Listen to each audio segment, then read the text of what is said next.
사탄이 저희가 사용하는 무기를 반값으로 파는 그런 시간이 있었습니다. 모두 다 반값으로 그렇게 팔고 있는데요. 한 가지 무기는 굉장히 반값이 아니라 비싸게 그렇게 책정을 해 놓았습니다. 그 무기가 무엇인가 하면은 절망입니다. 왜 절망을 그렇게 비싼 가격에 파는가 했더니 절망이라는 이 무기는 인생을 포기하게 하는 그런 것이다. 우리가 게르케고르가 이 절망은 죽음에 이르는 병이라는 그런 말을 하였지요. 사탄은 우리를 서서히 이제 절망하게 합니다. 그리고 그것이 곧 죽음에 이르는 병이기 때문에 거기에 걸리게 되면 사탄의 올무에 아주 단단히 걸려서 우리의 인생이 아주 비참하게 될 수가 있습니다. 사탄은 우리에게 절망을 주지만은 우리 하나님께서는 우리에게 희망을 주시는 분이십니다. 그래서 우리는 하나님을 붙잡을 때에 거기서 참된 희망을 발견할 수가 있고 희망의 사람으로 다시 일어날 수가 있습니다. 느헤미야가 처한 그 환경은 많이 절망적이었습니다. 그가 들려온 고국의 소식을 들었을 때에 고국에 아주 성문은 불타 있고 성은 무너져 있고 백성들은 피폐한 상황 가운데 있다는 이야기를 들었습니다. 그래서 너무나 고국을 사랑하는 마음이 이제 간절하여서 금식하면서 기도하였던 사람이 느헤미야입니다. 그리고 오늘 이 본문에도 느헤미야가 하나님 앞에 구하는 그런 기도를 볼 수가 있는데요. 그 구하는 내용이 바로 자신이 이스라엘 나라를 위하여서 그 재건을 위하여서 무엇인가 책임을 담당하고 싶다는 그런 기도였습니다만은 그러나 마지막 부분에 보면은 느헤미야는 페르시아 제국의 왕의 술관원이 되었다 그렇게 말씀하고 있습니다. 고국을 위해서 일하러 가야 할 고국에 대한 열망이 있는 사람인데 오히려 그 반대로 이방 나라의 왕의 술관원이 되는 그런 일이 있었습니다. 그러니 그가 생각하는 것과는 이제 다르게 흘러가는 것이죠. 그는 기도를 하였는데 그 기도가 아주 엉뚱하게 그렇게 되었고 기도 응답이 전혀 되지 않는 그런 상황이었고 자기 인생이 계획하는 대로 잘 되지 않아서 인생이 참 꼬이는 그런 기분이 들 수가 있었습니다. 술관원이라고 하는 것은 왕이 술을 마시기 전에 그 술을 혹시 독이 들어있는가 하는 것들을 검사하는 직책입니다. 그러니 굉장히 술관원은 왕의 신임을 받는 사람입니다. 굉장히 세상적으로 본다면 느헤미야는 출세를 한 것입니다. 그래서 이렇게 세상적으로 출세하고 느헤미야가 페르시아 제국에서 높은 관직에 오르고 이렇게 했다는 것은 결국 자기 고국을 위해서 일할 수 있는 그런 기회가 없다 하는 그런 뜻이기도 합니다. 사람은 이제 몸이 멀어지게 되면 마음도 멀어지게 될 수밖에 없습니다. 느헤미야도 마음은 물론 있었지만은 그러나 몸이 이제 페르시아 제국에서 신하로서 살아가야 된다고 한다면은 또 그 직책이 중요한 직책이고 할 일도 많고 또 거기에는 많은 부귀가 따라오기 때문에 거기에 열중하다가 보면은 자연적으로 이제 마음이 멀어질 수밖에 없겠지요.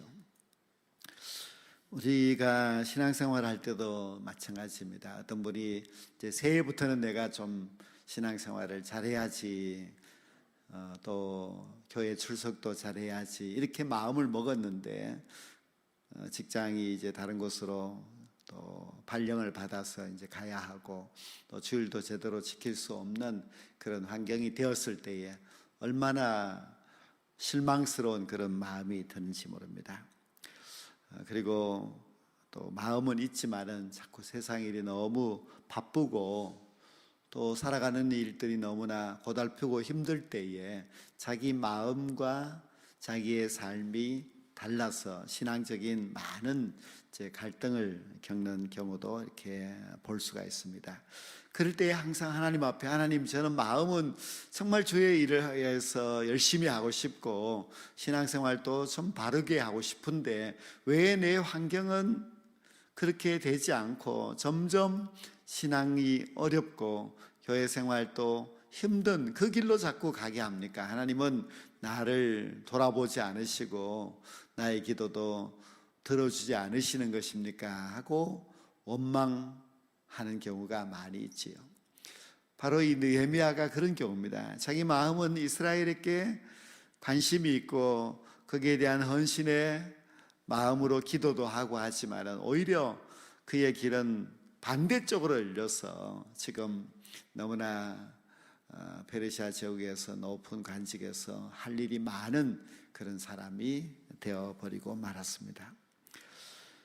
그러니 느헤미야는 이제 술관원이 되었으니까 이스라엘을 위해서 신경을 쓸 시간도 또 기도할 수조차도 이제 없는 그런 상황이 될 수가 있었습니다. 정말 느헤미야는 무너진 고국을 위한 그런 간절한 마음이 있었고 또 자기가 그것이 사명인가 하는 생각이 있어서 간절하게 하나님 앞에 기도했지만 하나님은 그쪽 길을 열어주지 아니하시고 오히려 이방 왕의 술관원으로서 일하는 반대쪽 길이 그만 열려지고 말았습니다. 그러면 도대체 느헤미야의 기도는 왜 이루어지지 않을까? 하나님께서는 왜 느헤미야에게 이렇게 하셨는가 할 수가 있습니다. 그러나 우리 하나님께서는 느헤미야의 기도를 들으시는 분이십니다. 느헤미야의 기도를 들어주셨습니다. 사람이 마음으로 자기의 길을 계획할지라도 그 걸음을 인도하시는 이는 여호와시라는 잠언의 말씀이 있지요. 그 말씀 그대로 느헤미야가 마음으로 작정한 길이 아니라 할지라도 하나님께서 오히려 그 발걸음을 인도하셨다는 것이 분명한 사실입니다. 하나님은 느헤미야가 희망하는 바를 잘 알고 계십니다. 느헤미야의 그 기도도 하나님께서 다 들으셨습니다. 그리고 하나님은 느헤미야에게 가장 좋은 길로 인도하고 계시는 것입니다. 하나님은 느헤미야를 형통하게 하셨습니다. 왕의 술관원이 된 것이 바로 형통하게 된 것입니다. 그리고 왕 앞에서 느헤미야가 은혜를 입은 자가 되게 하였습니다. 사실 그 당시에는 이스라엘 제국이 이스라엘 나라가 이 아수르 페르시아 제국의 이제 영향권 안에 있습니다. 그래서 이스라엘이 스스로 뭔가 할 수가 없습니다. 페르시아의 허락이 있어야 모든 것을 할 수가 있습니다.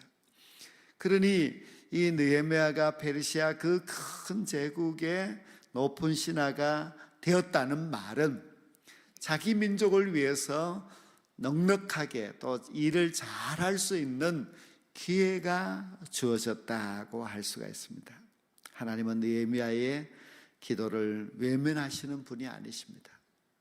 느헤미야가 고국을 사랑하는 마음으로 기도하였을 때에 하나님은 그 기도를 듣고 계셨고 하나님은 어떻게 하면 느헤미야를 통하여서 하나님의 일을 할 수 있을까 그것을 생각하시는 분이셨습니다. 그래서 그 길을 정말 잘 이루시게 하기 위해서 일단은 느헤미야로 하여금 이 페르시아 제국의 높은 신하가 되게 하신 것입니다. 하나님은 느헤미야의 희망을 이루어 주시는 분이십니다. 하나님은 우리의 인생길도 가장 잘 아시는 분입니다. 우리가 때로 살아갈 때에 왜 내 뜻대로 되지 않지? 내가 기도했는데 왜 응답되지 않지? 하고 하나님을 향하여서 의심할 때도 있지요. 그러나 내 뜻대로 되지 않는다고 해서 하나님의 뜻대로 되지 않는 것이 아닙니다. 비록 내 뜻은 잘 되지 않는다 할지라도 지금 그 순간이 바로 하나님의 뜻대로 되고 있다는 것을 우리가 알아야만 합니다. 하나님을 사랑하는 자 곧 그 뜻대로 부르심을 입은 자들에게는 모든 것이 합력하여 선을 이룬다는 것을 우리가 알아야만 합니다. 그래서 내 계획대로 내 기도대로 되지 않을 때도 하나님의 계획이 분명히 있는 것 같다.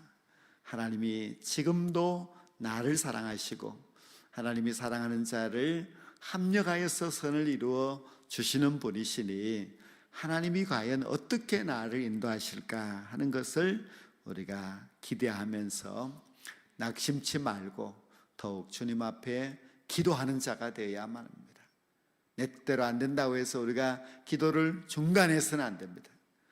우리는 하나님의 뜻이 더 멋진 뜻이기 때문에 그 멋진 하나님의 계획이 잘 이루어질 수 있도록 기도하고 하나님 앞에 순종할 수 있어야만 합니다. 느헤미야에게 이 술관원이 되는 것은 하나님이 그에게 희망을 주신 것입니다. 술관원이 되는 것이 무슨 희망인가 할 수 있겠지만은요, 그의 꿈이 깨어지는 것이 아니라 그 느헤미야의 희망을 하나님께서 잘 이루어 주시기 위하여서 하나님의 멋진 계획 속에 느헤미야로 하여금 들어가게 하신 것입니다. 술관원이 된 것도 하나님께서 느헤미야에게 역사하셔서 그 일을 이루시기 위하여서 그 길로 인도하여 주셨습니다. 우리가 요셉의 이야기를 잘 알고 있는데요, 요셉이 애굽의 종으로 팔려갔습니다. 근데 참 신기하게도 요셉은 17살의 어린 나이로 애굽의 노예로 팔려가서 이 시위대장 보디발의 집에 종으로 들어갑니다. 만약에 요셉이 애굽에 팔려가서 노예 시장에서 어느 농사꾼이 그를 끌고 갔다, 그리고 저 시골에 가서 요셉을 농사를 짓게 하였다, 이렇게 한다면은 왕궁과는 너무너무 먼 곳으로 가버리지요. 그런데 신기하게 그 왕궁의 가장 가까운 곳에 하나님은 요셉을 가게 하였습니다. 보디발의 집에서 이제 노예 생활을 하였지만은 그 보디발이라는 사람이 왕의 시위대장이었기 때문에 정말 왕궁 가까이 갔습니다. 그리고 또 억울하게 감옥에 갇혔을 때도 그 감옥이 바로 정치범들이 들어가 있는 그런 이제 감옥에 들어가게 되지요. 즉 왕의 신하들이라든지 또 애굽에서 아주 내노라 하는 그런 사람들이 들어가 있는 곳이어서 요셉은 거기에서 또 그 떡 굽는 관원, 또 술 맡은 관원을 만나게 되고 하지 않습니까? 그래서 이 노예가 되었다든지 뭐 감옥에 갔다든지 이렇게 하는 것은 정말 볼 때에 안타깝다, 저래서 뭐가 될까 그렇게 고민하였지만은, 그러나 하나님은 요셉으로 하여금 애굽의 총리가 되게 하기 위하여서 너무나 멋지게 인도하신 것입니다. 그래서 보디발의 집에서 또 감옥에서 잘 훈련받고 13년 동안 훈련을 받고 나서 그의 나이 30살에 애굽의 총리가 되었습니다. 이걸 어떻게 요셉이 계획을 세우고 요셉이 한 것이겠습니까? 아니면 누가 그렇게 인도했겠습니까? 사람이 하는 일이 아니라 하나님이 하시는 일입니다. 어떤 젊은 청년이 있었는데요, 그가 대학교를 졸업하고 나서 그래도 좀 좋은 직장에 취업을 하여서 돈도 많이 벌고 좀 잘해보고자 하는 그런 많은 이제 꿈이 있었습니다. 그런데 누군가가 이제 요청을 하여서 그가 신학교에 가서 이제 신학교 교수님들을 도와주는 그런 일을 하게 되었습니다. 그런데 거기는 너무 열악한 환경, 일은 많고 그저 한 달에 뭐 밥이라도 사 먹으라고 20만 원밖에 주지 않았습니다. 그러니 그걸 갖고 제대로 살아갈 수 없는 그런 아주 열악한 환경이었습니다. 그러니 내가 그래도 하나님 앞에 구하고 또 하나님께서 나를 잘 도와주시겠지 믿고 그렇게 또 신학교까지 와서 이 일을 하고 있는데 왜 나는 이렇게 힘들까? 왜 내 일은 풀리지 않을까? 이렇게 많이 이제 고민을 하였습니다. 그런데 그 신학교에서 이제 영국에서 온 외국인 교수가 이 사람을 너무 신실하게 잘 보아서 자기가 영국으로 돌아갈 때에 데리고 갔습니다. 그래서 영국에서 그 영국 박물관에 이 동양학을 담당하는 그런 책임자로 세워주어서 정말 그런 너무나 아무것도 아닌 보잘것 없던 한 청년이 이렇게 세계적인 그런 인물이 되는 그런 역사가 일어났습니다. 그 사람의 이렇게 간증을 가만히 보면은 하나님이 하시는 일이지 사람이 마음으로 자기의 길을 계획한다 할지라도 사람의 뜻대로 되는 것은 너무나 작은 것이지만은 그러나 하나님의 뜻대로 되는 것은 너무나 크고 위대하다는 것을 알 수가 있었습니다.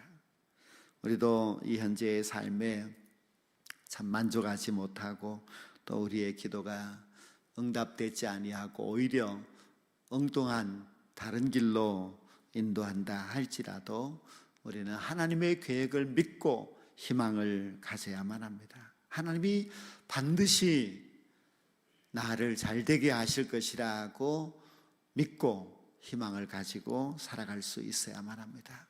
느헤미야는 페르시아의 왕의 술관이 되는 것이 가장 희망적이었습니다. 하나님의 계획대로 지금 착착 잘 되고 있는 것입니다. 결국 느헤미야는 최고의 권력을 가진 왕의 도움으로 기도하였던 희망이 이루어지게 되어서 그가 나중에 자기 민족을 위해서 일하는 그런 아주 귀한 총독이 되지 않았습니까? 우리가 기도했는데 빨리 이루어지지 않을 때도 있습니다. 그때도 우리는 실망치 아니하고 희망을 가져야만 합니다. 아마 지금은 하나님께서 나를 훈련하시고 계셔. 그리고 하나님의 더 멋진 계획이 분명히 있을 것이야. 그렇게 믿고 나아가야만 합니다. 우리는 절망 대신 희망을 가져야만 합니다. 모든 것을 합력하여 선을 이루시는 하나님의 계획이 있기 때문입니다. 하나님의 계획대로 나아가게 되면은 최고의 길이 열려지게 됩니다. 어떤 상황에서도 희망을 가져야만 합니다. 내 기도와 반대되는 일이 일어난다 할지라도 역시 하나님은 나를 아시고 나를 잘 인도하여 주신다는 것을 믿고 희망을 가져야만 합니다. 평안한 마음으로 희망을 가지려면은 우리는 꼭 느헤미야처럼 기도해야 됩니다. 그냥 희망을 가지는 것이 아니라 기도할 때에 하나님은 우리에게 희망을 주시고 기도할 때에 하나님께서 우리를 계획하시는 그 길로 인도하여 주십니다. 새해를 맞이하여서 우리는 하나님이 나를 향한 멋진 계획이 있음을 끝까지 믿고 하나님의 계획을 따라서 희망을 가지고 살아가게 될 때에 하나님께서 느헤미야의 길을 인도하심 같이 우리의 길을 인도하여 주시고 느헤미야에게 더 멋진 계획을 이루어 주신 것처럼 우리가 상상할 수 없는 크고 비밀한 일을 우리 하나님께서 우리에게 반드시 보여주실 것입니다. 낙심치 말고 더 기도하며 하나님의 뜻을 이루기까지 인내하고 달려갈 수 있는 우리 모두가 될 수 있기를 간절히 원합니다.